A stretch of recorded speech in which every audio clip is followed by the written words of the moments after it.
Jadi apa yang disampaikan Taufik Segaf mengenai ulama itu nggak boleh dekat-dekat dengan Umaro itu menunjukkan bahwa literaturnya ya cuma selevel itu aja, levelnya cuma segitu. Jadi tidak melihat kondisi, tidak membaca literatur baru, tidak membaca realitas sosial yang baru.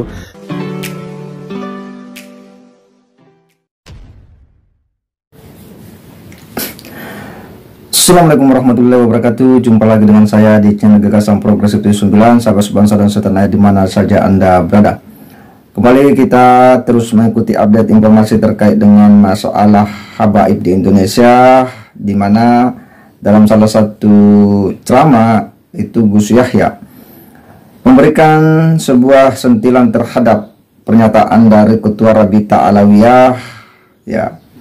Karena ada sebuah ungkapan yang kemudian mengatakan agar ya menjauhi atau hati-hati terhadap ulama yang runtung dengan umarah. Dalam artian di sini ulama yang dekat dengan ya para umarah. Dan itu yang kemudian direspon oleh Gus Yahya dalam salah satu pidatonya, ya. Dia mengatakan justru kita harus dekat dengan umarah, ya paling tidak bahwa ulama harus memberikan ya masukan, bimbingan dalam membangun negara, bagaimana menata peradaban secara Islami. Tentu peran ulama sangat penting. Dan ini ada sebuah ulasan yang cukup menarik dari Gus Pleret bagaimana menyikapi nalar dari Habib Taufik Assegaf ini dalam membangun sebuah narasinya tentang harus hati-hati atau waspada para ulama yang dekat dengan para umara. Seperti apa narasi dan seperti apa sandaran literasi yang dibangun oleh Habib Taufik Assegaf ini. Nah, inilah yang kemudian dibongkar oleh Gus Pleret bahwa sebenarnya konsep itu adalah ada konteksnya, di mana ya apa yang banyak direkam dalam kitab-kitab tasawuf, ya bahwa menjauhi ulama yang dekat dengan umara atau sultan itu dalam situasi memang umara atau pemimpin atau sultan itu memang zalim dalam situasi negara yang mungkin dia otoriter.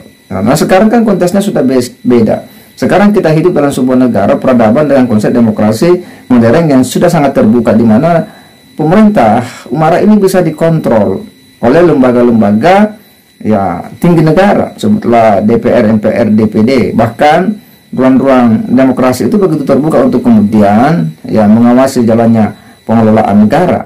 Sehingga memang konsep bahwa harus hati-hati menjauhi umara itu menjadi tidak kontekstual sebagaimana yang diulas oleh Gus Pleret. Dan ini saya kira narasi yang sangat menarik, sangat unik untuk kemudian kita edukasikan kepada masyarakat, kita edukasikan kepada publik biar dia paham sebenarnya bagaimana mendudukkan literasi beragama dalam konteks bernegara hal ini. Nah, untuk lebih jelasnya kita simak seperti apa ulasan dari Gus Pleret ini. Mari kita simak sama-sama. Ya, Ketua Umum PBNU Gus Yahya ya Khalil Stakuf nyemprot Taufik Segaf, Ketua Rabita Alawiyah ya. Ya menurut saya memang Ketua Rabita itu Taufik Segaf itu ya ikutilah Gus Yahya. Taufik Segaf kan bilang waspadalah ulama-ulama yang dekat dengan umaro. Itu dah. Dari situ itu tergambar sebenarnya itu level literatur maupun literasi Taufik Segaf itu ya masih jauh dengan Gus Yahya gitu ya. Jangan marah ya. Bapak jangan marah gitu. Lah takut. Kenapa begitu ya? Itu kan berangkat dari mindset itu kan terbentuk orang yang seperti Taufik Segaf ngomong seperti itu kan berarti literatur dia itu kan kitab-kitab tasawuf yang diproduk dalam yang membicarakan mengenai relasi ulama dan umaro dalam situasi kondisi ketika umaro atau sultan itu zalim, ketika belum ada demokrasi, belum ada kontrol sosial gitu loh. Nah, keadaan kan berubah. Sekarang kan ada demokrasi, penguasa umaro sultan itu kan bisa dikontrol ya, dengan berbagai macam kekurangan dan kelebihannya gitu. Itu tentu saja ulama ya harus mendampingi umaro gitu, dan itu khas sebenarnya kan dimulai dari periode Demak itu ya, Istihad Wali Songo itu ya, bahwa penguasa umarok sultan itu harus di apa itu dikontrol oleh ulama itu, apalagi sekarang di alam demokrasi. Dulu alam kerajaan aja udah begitu, dan dalam beberapa sumber yang pernah saya baca itu konsep apa itu ulama mengawal atau mengawasi umarok itu yang ada di apa zaman Wali Songo itu yang dijadikan rujukan untuk sekarang apa yang disebut dengan apa model pemerintahan Iran itu, model pemerintahan Syiah Iran itu, dimana semua presiden, semua umarok, semua sultan itu harus lebih dulu direkomendasikan ulama gitu. Jadi apa yang disampaikan Taufik Segaf mengenai ulama itu nggak boleh dekat-dekat dengan umarok itu menunjukkan bahwa literaturnya ya cuma selevel itu aja, levelnya cuma segitu.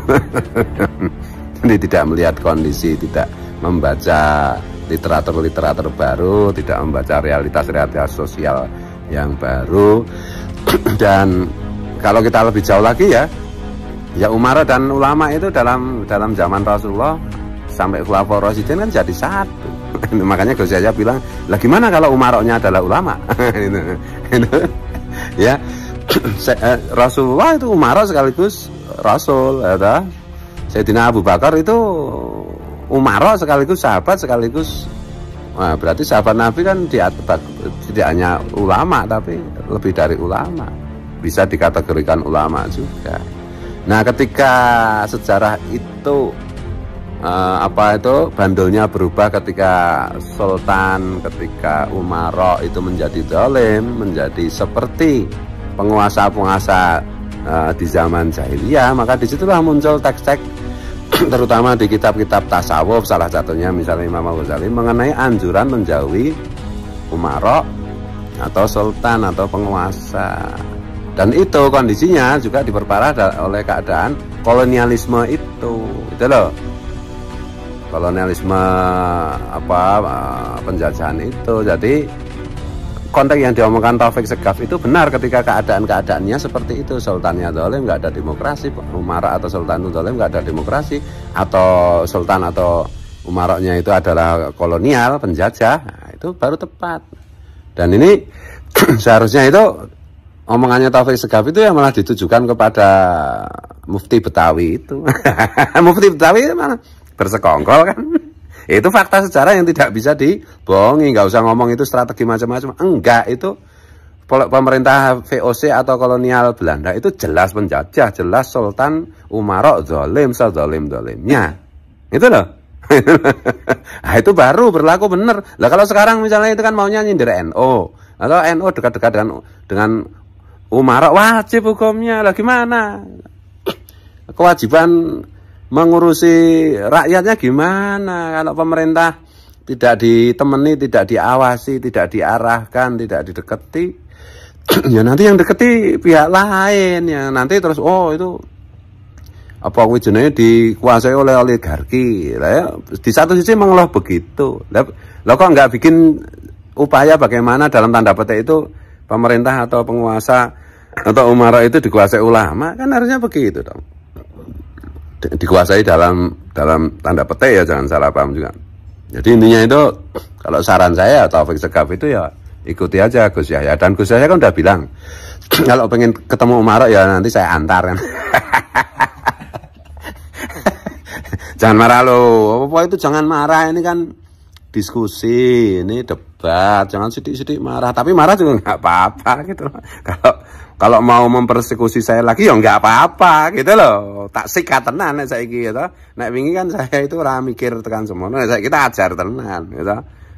Mau tekan ngendi gitu. Ngono ya.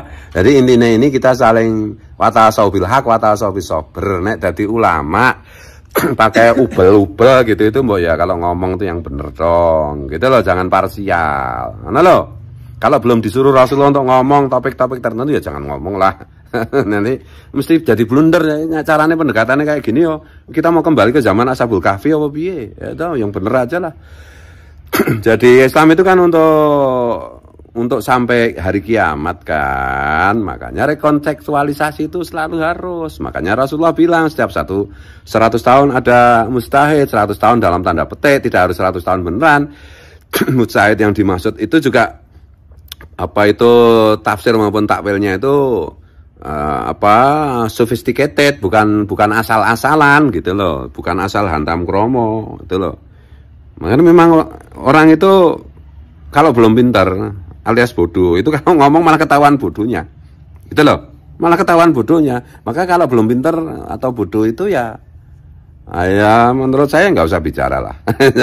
Jadi dimaluin di anu publik lah. Kalau zaman dulu sebelum ada internet macam-macam kayak ngomong salah macam-macam, yang dengar juga cuma pengikutnya, santrinya sendiri yang percaya penuh, ya nggak ada masalah gitu loh.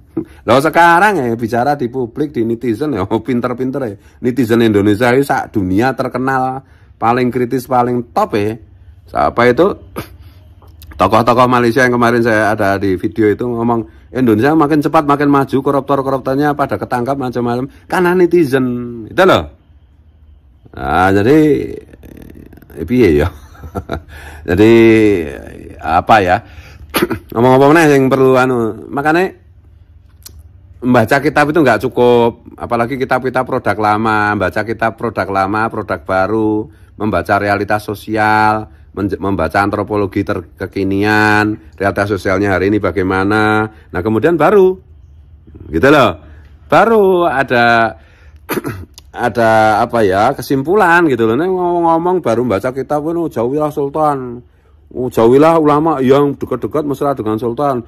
Itu terus mengutip hadis ulama yang mengetuk pintu sultan berarti begini dan begitu.